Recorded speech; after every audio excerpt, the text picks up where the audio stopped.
Gujarat model. ये नाम सुनते ही विकास की तस्वीरें आंखों के सामने आती हैं। चमचमाती सड़कें, ऊंची इमारतें और उद्योगों की भरमार। लेकिन क्या आपने कभी सोचा कि इस चमक के पीछे एक भयावह सच्चाई छिपी है?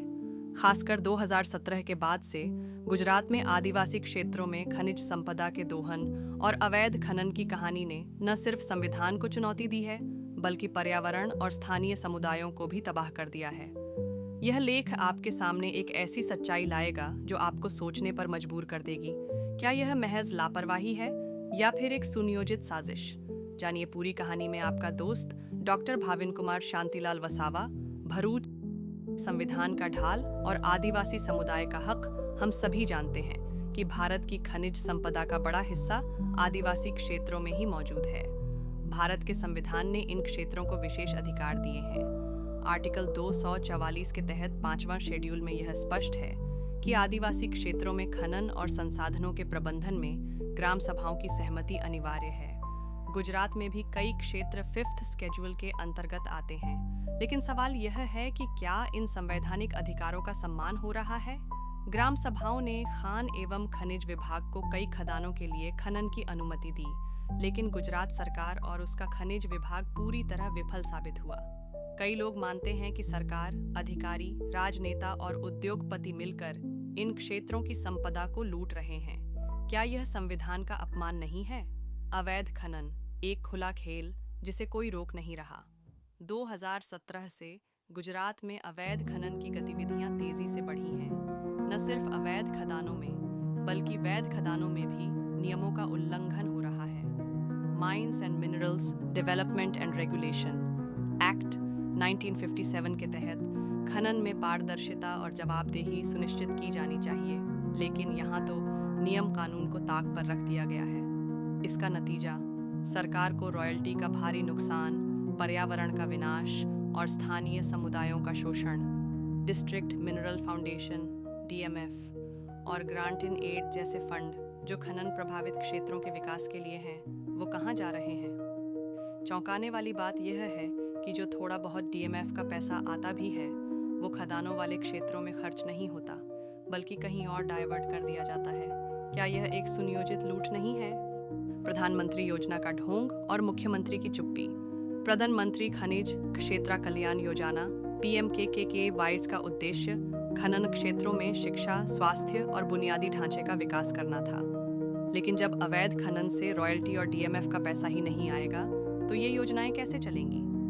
और सबसे बड़ा सवाल, 2017 से खान एवं खनिज विभाग सीधे मुख्यमंत्री के अधीन है। तो क्या मुख्यमंत्री कार्यालय भी इस अवैध खेल को रोकने में नाकाम रहा है, या फिर इसमें उनकी भी मिलीभगत है?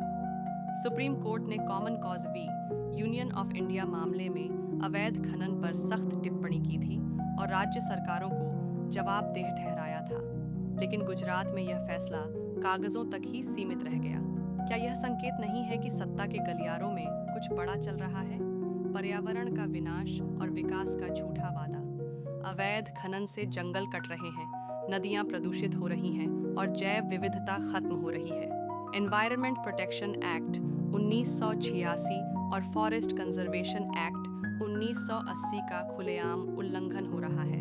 लेकिन सरकार और उनके अधिकारी दावा करते हैं कि यह सब विकास के लिए है।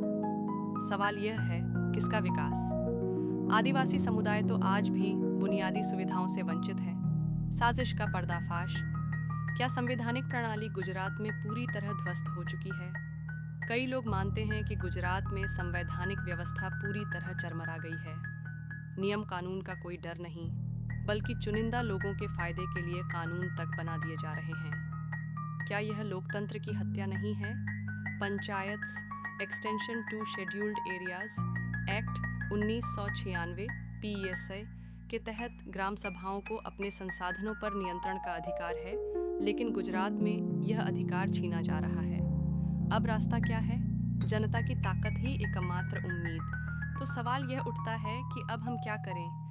जब सरकारें, अधिकारी और बड़े उद्योगपति मिलकर संविधान का मखौल उड़ा रहे हों, जब आदिवासी समुदायों के अधिकारों को कुचला जा रहा हो और जब पर्यावरण की तबाही को विकास का नाम देकर जायज़ ठहराया जा रहा हो, तो आम जनता के पास क्या विकल्प बचता है? जवाब साफ और सीधा है, हमें अपनी ताकत को पहचानना होगा और यह ताकत है ग्राम सभाओं के हाथों में। यह वही ग्राम सभाएं हैं जिन्हें भारत के संविधान ने विशेष अधिकार दिए हैं, जिन्हें अपनी जमीन, जंगल और खनिज संपदा पर फैसला लेने की शक्ति दी गई है। अब समय आ गया है कि इन अधिकारों को कागजों से निकालकर हकीकत में बदला जाए। ग्राम सभाओं का संवैधानिक हक, एक अनदेखी ताकत।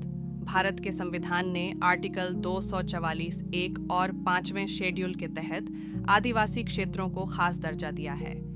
इसके अलावा पंचायतें extension to the scheduled areas act के तहत आदिवासी क्षेत्रों को खास दर्जा दिया है। स्केड्यूल्ड एरियाज एक्ट 1996 पीएसए ने ग्राम सभाओं को अपने प्राकृतिक संसाधनों पर नियंत्रण का पूरा अधिकार दिया है। इसका मतलब है कि खनन की अनुमति देना, उसकी देखरेख करना और उससे होने वाली आय का उपयोग करना, यह सब ग्राम सभाओं के हाथ में होना चाहिए। लेकिन गुजरात में यह अधिकार न सिर्फ छीना जा रहा है, बल्कि उसकी जगह अवैध खनन और शोषण का खेल चल रहा है।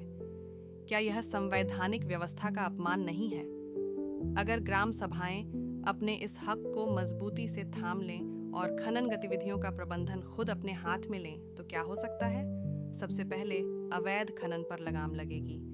वह खनन जो आज सरकार और उद्योगपतियों की मिलीभगत से फल फूल रहा है, वह रुक जाएगा।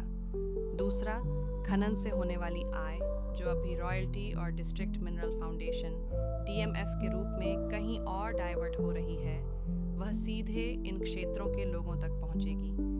इस पैसे से स्कूल बन सकते हैं, अस्पताल खुल सकते हैं, साफ पानी की व्यवस्था हो सकती है और सड़कें बन सकती हैं। यानी असली विकास होगा, वह विकास जो आज सिर्फ कागजों और भाषणों में दिखता है। सुप्रीम कोर्ट का फैसला एक मजबूत आधार। यह कोई नई बात नहीं है कि आदिवासी समुदायों का खनिज संपदा पर पहला हक है।